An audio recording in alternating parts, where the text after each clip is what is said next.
আসসালামু আলাইকুম রাহমাতুল্লাহ। আগে আমাদের দেশে দুইটা জিনিসের মধ্যে সবচেয়ে বেশি আনন্দ মুখর ছিল।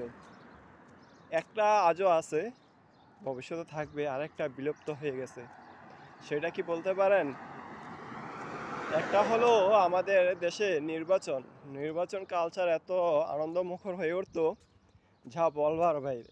নির্বাচন আসলে চেয়ারম্যানের নির্বাচন হোক, এমপি নির্বাচন হোক, যে কোনো নির্বাচনে হোক, উৎসবমুখর হয়ে উঠতো। কি মজাই না ছিল, কিন্তু সেইটা বিলুপ্ত হয়ে গেল।